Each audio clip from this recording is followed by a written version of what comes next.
Okay, today we are looking at glaciers. Glaciers. All right, so what is a glacier? A glacier is a large mass of naturally formed ice on land that moves downhill due to gravity. So the ice in glaciers moves downhill just like the water in a stream does. Gravity's pulling the water in the stream down. Gravity's pulling the ice down too. So gravity is what makes glaciers move. Now, from that definition of glaciers, large mass of naturally formed ice on land that moves downhill due to gravity. There are glaciers at the South Pole, but there are no glaciers at the North Pole, despite there being a bunch of ice at the North Pole. And the reason, from that definition, the reason why there are no glaciers at the North Pole is because there is no land at the North Pole. The North Pole is an ocean. And the ice that's there is just frozen ocean water, which is different from what a glacier is. All right, so a glacier is ice that formed on land, where the North Pole is basically just frozen seawater. So they're both ice, but they're different. They're different things. All right, so glaciers form as a result of accumulation and compaction of snow. So snow builds up, builds up, builds up, builds up, builds up, builds up, builds up, builds up, builds up. And what happens is the weight of the overlying snow squeezes the snow on the bottom together and makes it hard and eventually turns it into solid ice. Just like we take a bunch of snow and you're making a snowball, the more and more and more you pack it together, the harder and harder it gets. Well, just imagine packing it really, really, really tightly together, you'd end up with ice. And that's where the ice comes from in glaciers. Now, where it's actually snowing isn't necessarily where the glacier is going to grow. So the analogy I like to use is applesauce. Let's say I went to Costco and bought like a bunch of big giant cans of applesauce. And I open up the applesauce and I start pouring the applesauce in this spot right here. All right. I would not end up with a pillar of applesauce. As I keep pouring it on that spot, it'll grow this way some, but most of the applesauce is going to end up kind of flowing to the sides. It's kind of how glacier works too. The spot that's getting a ton of snow isn't necessarily where the glacier is going to grow the most, because gravity is going to pull the glacier off to the sides. The glacier will be growing out this way, even though where the snow might be falling is over here. All right. Glaciers grow when more snow accumulates than melts. All right. If during the course of the year you got more snow fell in the wintertime than melted back in the summertime, then the glacier would have grown that much per year. Now, glaciers always get bigger in the winter than melt back in the summer, but if they get more snow and they grow more in the summertime, if they grow more in the wintertime than shrink back in the summertime, if that happens year after year after year after year after year, the glacier is going to grow bigger and bigger and bigger. So let's say I start off with that much ice. If it went winter, summer, winter, summer, winter, summer, winter, summer, winter. So it was gaining more in the wintertime than it was losing in the summertime. It's going to get bigger and bigger and bigger. The reverse of that, if more melts back in the summer than what you gain in the wintertime, then the glacier is going to get smaller. So let's say I start off with the glacier this big, and then it got bigger in the winter, smaller in the summer, bigger in the winter, smaller in the summer, bigger in the winter, smaller in the summer. Then your glacier would shrink. Now, one of the main features that's easily recognizable for glaciers is that they carve out U-shaped valleys. All right, streams carve out V-shaped valleys. Glaciers carve out U-shaped valleys. But we've talked about that before. All right, now, basically how a glacier works, I could show you in the simulator right here. All right. Now, this white part here is where it's gaining more snow. The gray part there is where it's losing material. All right. Now, what you should, right now, the glacier's in a state of equilibrium. All right. It's not growing or it's not shrinking. It's kind of staying in the same spot. Now, if you notice, there's the end of the glacier. All right, that does not mean the glacier doesn't move. The ice in the glacier is always moving, and you can see that if you look at the little black specks. That's supposed to be like the material the glacier's carrying. The ice in the glacier is always moving this way, even though the front of it is kind of balanced where it's melting. It's kind of limited right there, but the ice itself is always moving forward. And I could demonstrate that by, if I put some flags on this glacier. Let's say I put some flags on it like that. Oops. Put some more flags. All right. And I put into motion, you can see that, again, yeah, the ice is moving forward, even though the glacier is kind of staying in the same spot. Now, all this sediment the glacier is carrying is moving forward. When it gets to that spot where the glacier is melting, all this stuff that the glacier is carrying just gets dumped there, and that's how you get a terminal moraine, a moraine that happens at the end of the glacier. So all that junk's just getting dumped right there. All right. Now, another thing to show you with this glacier thing is I'm going to take a little drill and I'm going to drill a hole down into the glacier and move that back. All right, so right now the hole's straight up and down. All right, now if I put the glacier in motion, if you look what's happening to that hole, now the hole's kind of stretched like that. So what that shows you is where the glacier is moving faster and where the glacier is moving slower. So the glacier is actually moving faster on top and slower on the bottom. So that's why that hole is now stretched out like that. All right. Now in this particular simulator, I can't show you where it's fastest in the middle or towards the sides, but with glaciers, they move just like a stream does. If it's a straightaway, the ice in the middle is going to go faster and the ice on the edges go slower. Now, another thing I want to show you with this is that there's basically two things that are going to determine the size of your glacier. It's going to be how much snowfall you get and what the temperature is, right? So that's making the glacier, adding stuff to the glacier, and the warm temperatures is basically melting the glacier. But just a small change in those numbers right there can dramatically affect the size of the glacier. So let's say I take that and I'm going to change the temperature, and I'm going to make the temperature warm up by 0.2 of a degree. So it's the average temperature right now, 66.2. I'm going to change that to 66. All right.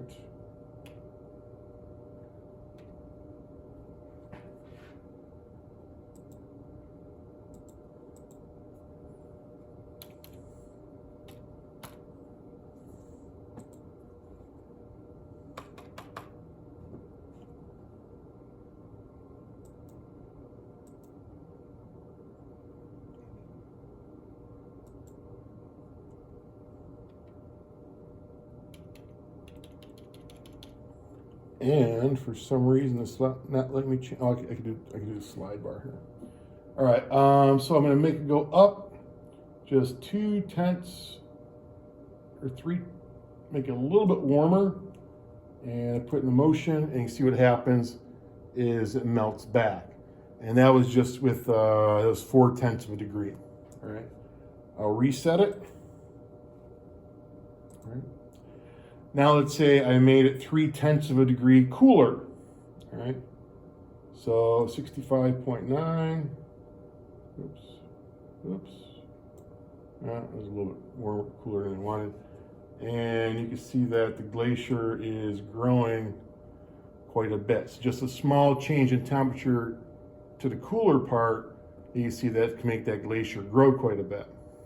All right, so it's a lot bigger than it used to be. And if you notice, it's really not getting that much thicker, but it's kind of spreading out to the side, just like again with us pouring a bunch of applesauce. Reset it again. Now, one of the things you hear sometimes people use as a, if you're trying to dispute global warming, is most glaciers on the world are shrinking right now. But there are some places in the world where glaciers are actually getting bigger.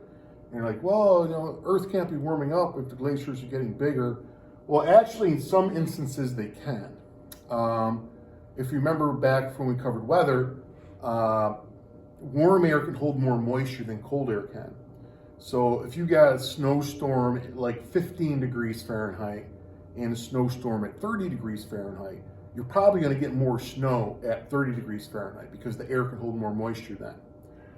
So in some instances, if the Earth warms up a little bit, it could warm up the air. As long as it stays below freezing, you can still get snow. So you might have an area where the average temperature might have been, 20 degrees, and then it went up to like 25 degrees, which is warmer, but it's still below freezing.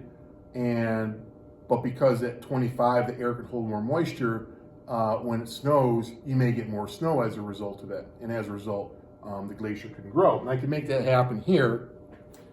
All right, so let's say I warmed up the air by half a degree. So I'll go to like 66.7. All right. But let's say because the air warmed up, I got like half a foot more snow.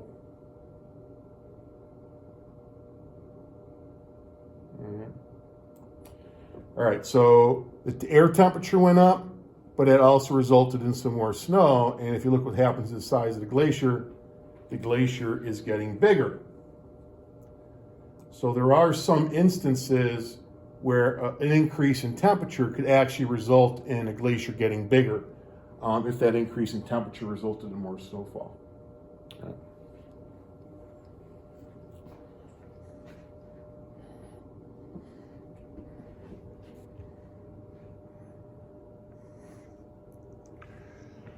All right, now, where you find glaciers is going to be where you find cold temperatures. You can find cold temperatures either high in elevation, or you can find cold temperatures near the poles. So first type of glacier we're going to look at is mountain glaciers, or another word for those is alpine glaciers. Those are the ones that form at high elevations. And these glaciers are relatively small.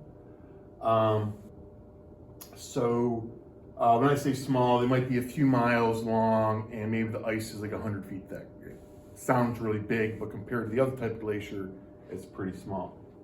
Some of the features that you get with mountain glaciers, horn peaks, or these triangular pointy mountaintops, are common with mountain glaciers. You can also get something called a cirque, which is a bowl-shaped depression. That's up near where the glacier starts. If you're a word buff, another word that's used for a cirque is a cwm, C-W-M, one of the rare words that uses W as a vowel, a cwm. That's another word for a cirque. And sometimes after the ice is melted away, the cirque will fill in with water, and you'll get a little lake inside the cirque, and that would be called a tarn. Now, these features are pretty easy to identify on a contour map. The horn peaks typically have triangular contour lines. The contour lines for a cirque kind of look like a spoon, and then you have a little tarn in the middle of that. And to kind of give you an idea of what's going on with the mountain glacier, we got this picture right here. So right here's higher in elevation. The snow's falling, the snow's compacting to make ice. Right above here, firn is just another word for the compacted snow, and then there's regular snow up there. This gets thicker and thicker and thicker, and then gravity starts to make it move downhill. Back here where it starts, the ice kind of scoops out the rock right there. That's that bowl-shaped depression, a cirque. All this jumped material is moving downhill and ends up dumping all this material unsorted down here at the bottom. And then when all this ice melts away, that little depression right there could fill in with water. And then that would be a tarn. All right. So that's basically what's going on with a mountain glacier. All right. What the landscape with a mountain glacier kind of looks like.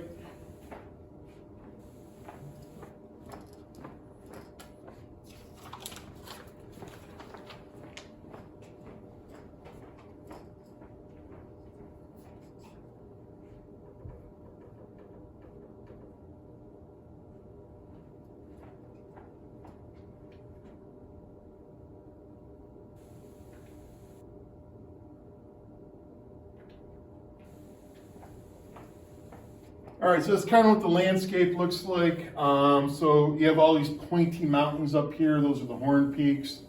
Those scooped out depressions right there, those are the cirques. And then the little lakes inside of them, those are the tarns. So an area that's been covered by glacier, a lot of times has a lot of sharp and angular features to it like that.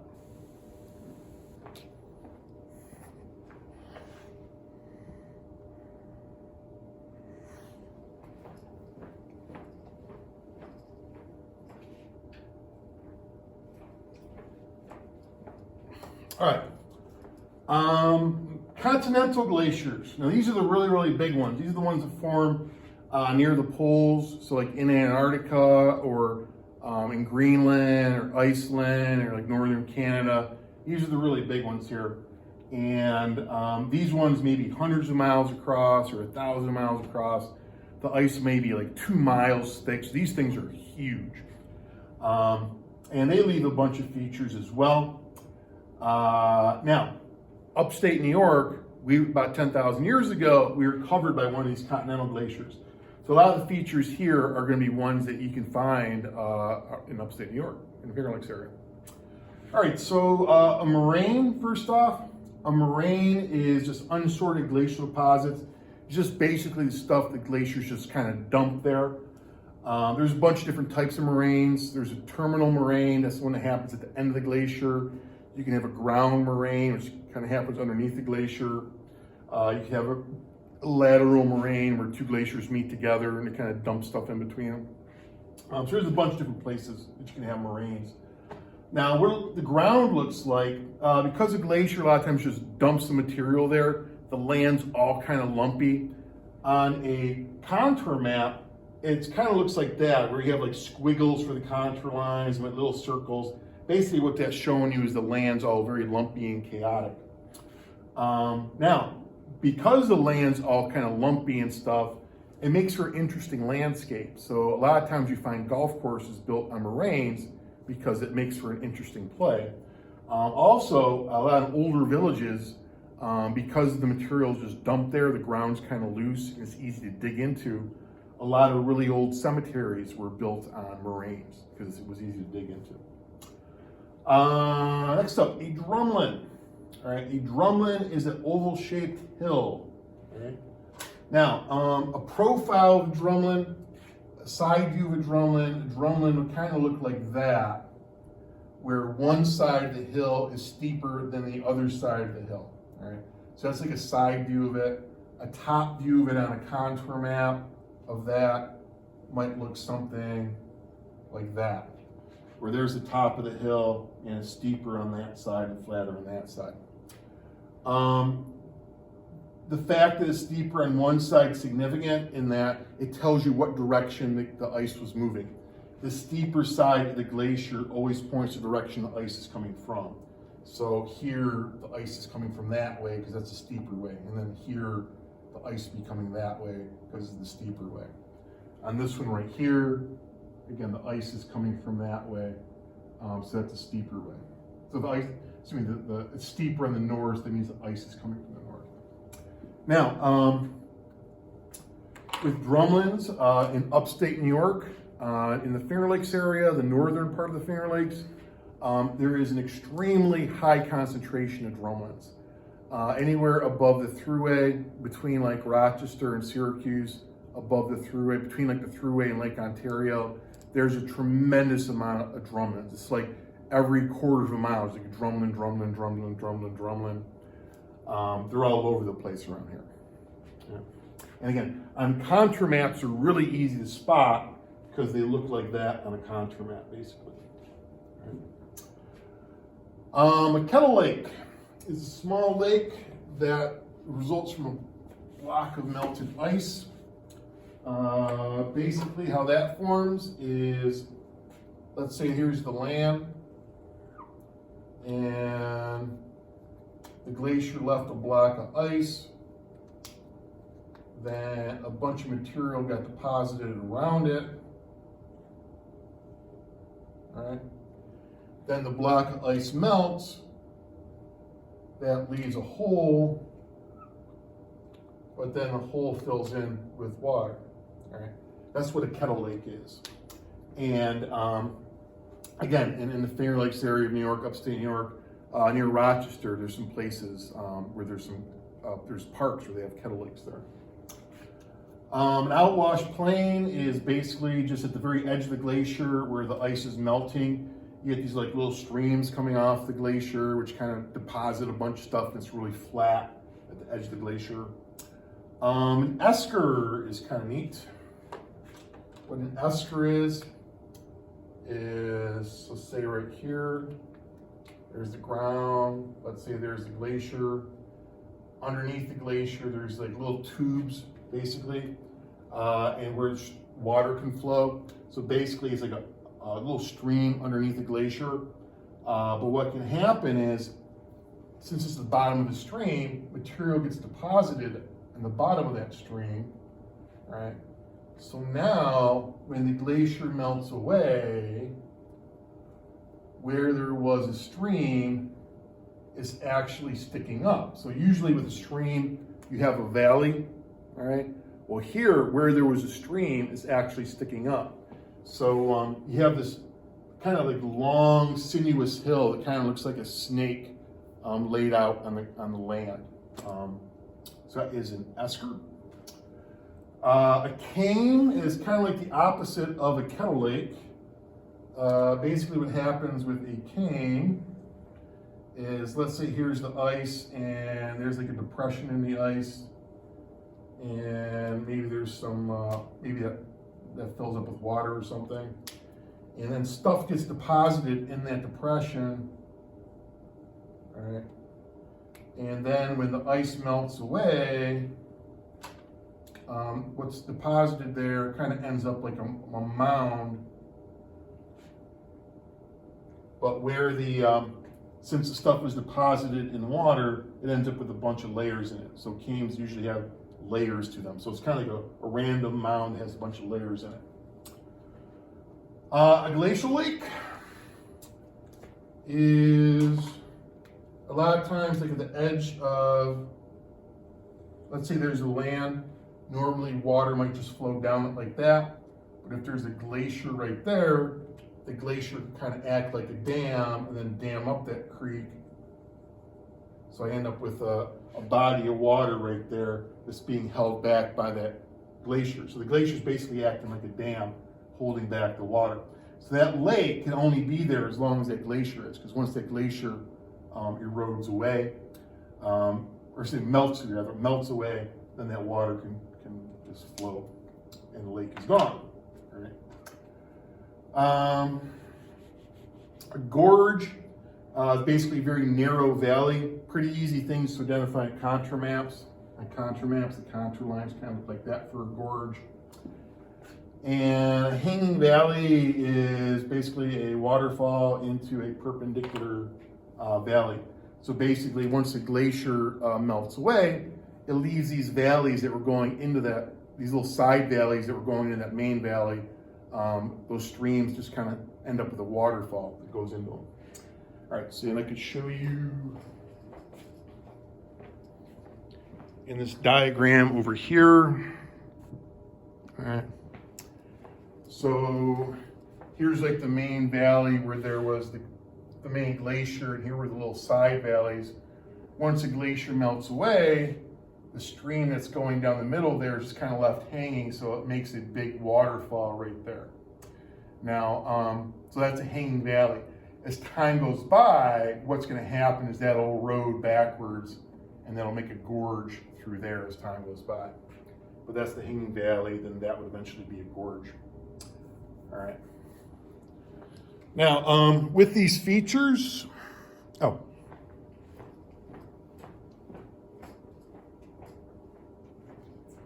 so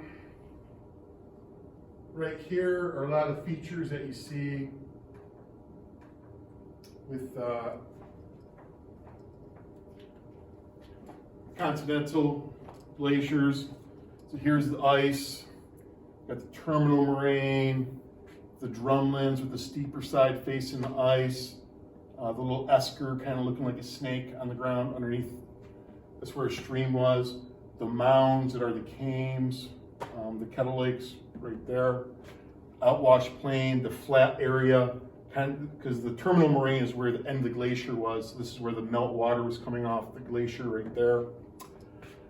All right, so those are kind of the features that you get with continental glaciers. And I'll point out,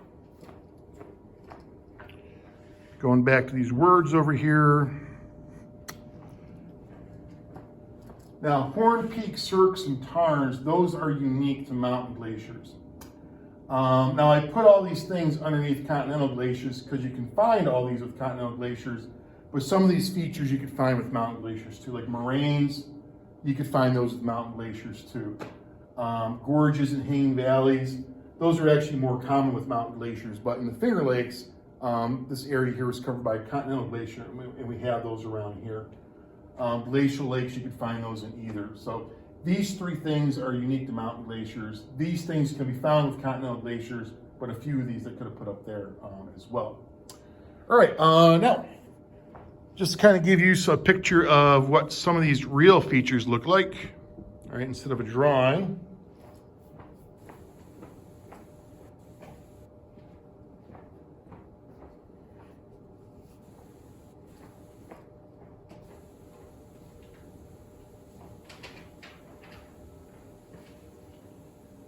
All right, so that feature right there, that is an example of a drumlin. So it's an oval-shaped hill with a steeper side. I know the ice would be coming from this direction over here. This is an erratic. This is glaciers can carry all different sized particles, and erratic's just basically a big boulder the glacier left behind. Here we have a horn peak. Pointy mountaintop left by glaciers. Here we have a gorge. So basically this is where a hanging valley eroded backwards, carved out the gorge. Here I actually have two things. The bowl shape right there is the cirque, and then inside of it right there I have a tarn. That right there is a came deposit.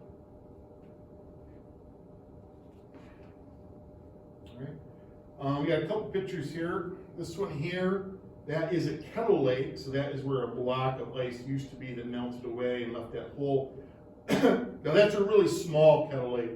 Usually they're bigger than that, and there might be a bunch of them together. So that's like a picture of bigger kettle lakes that there'll be several of right there. This one, if you notice, just looks like a golf course view, but the main thing there is the land's all kind of lumpy. And we said that lumpy land is what you get after a moraine has been left. All right. And this picture here is showing you those dark spots there. Those are what are called lateral moraines. That's where two different glaciers kind of merged together and stuff got dumped in between them. All right, this here is the tunnel underneath the glacier where a stream was flowing. Notice all this material deposited at the bottom of that. Once that ice melts away, it'll leave a feature like this. This is an esker, right? So it's kind of like the shape of the stream, but it's sticking up instead of going down. So it's kind of like a snake shape to it. Right here is a nice U-shaped valley carved out by a glacier.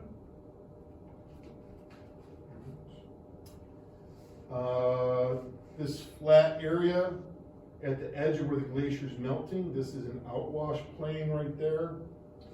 Or right here, again, there's the edge of the glacier where the ice is melting, like little streams and stuff coming off of it. Make this flat area, this outwash plain.